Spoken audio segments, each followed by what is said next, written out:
হাসান ভাইয়া, মনটা ঠিক নেই, নামাজও ঠিক মতো হচ্ছে না। কেন, কি হয়েছে বোন? তোকে এত চিন্তিত লাগতেছে কেন? হ্যাঁ ভাইয়া, নামাজ ঠিক মতো হচ্ছে না, মনটাও অস্থির লাগে, মনে হয় আল্লাহ আমার উপর রাগ করেছেন। না বোন, আল্লাহ কখনো তার বান্দাবান্দির উপর রাগ করে না যদি তারা ফিরে আসতে চায়, কারণ তাওবাকারীদেরকে আল্লাহ অনেক বেশি ভালোবাসে। কিন্তু আমি তো বারবার ভুল করি, তওবা করেও আবার গুনাহ করে ফেলি, তাই আমার লজ্জা লাগে আল্লাহর কাছে যেতে। আল্লাহ যদি আমাকে ক্ষমা না করেন, ভাইয়া আল্লাহ কি আমাকে ক্ষমা করবেন? শোনো বোন, রাসূলুল্লাহ সাল্লাল্লাহু আলাইহি ওয়াসাল্লাম বলেছেন, আল্লাহ তাআলা তার বান্দার তাওবায় এমন খুশি হন যেমন কেউ মরুভূমিতে হারিয়ে ফেলা উটকে ফিরে পেলে খুশি হয়।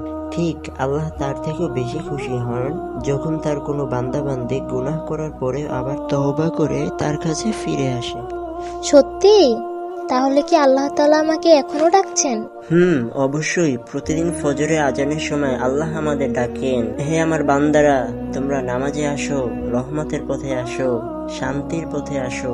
হাসান ভাইয়া, তুমি সব সময় আমার পাশে থেকো।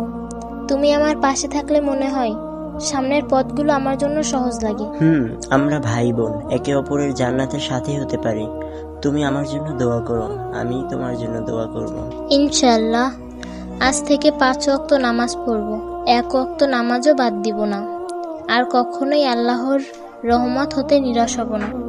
বোন, আল্লাহ তোমাকে শক্তি দিন। মনে রেখো, আল্লাহর রহমত আমাদের গুনাহর থেকে অনেক বড়। আলহামদুলিল্লাহ, আজ মনটা অনেক হালকা লাগতেছে। হ্যালো বন্ধুরা, আজকের গল্প থেকে আমরা শিখলাম নামাজ হলো মনের শান্তির চাবি, যা দরজা খুলে দেয় আল্লাহর রহমতের। নামাজই সেই ঠিকানা যেখানে আমরা আল্লাহর কাছে গিয়ে নিঃশ্বাসহীন শান্তি খুঁজে পাই। আরেকটা কথা, জীবনে যাই হোক না কেন, আমরা কখনো আল্লাহর রহমত থেকে নিরাশ হব না, ইনশাল্লাহ।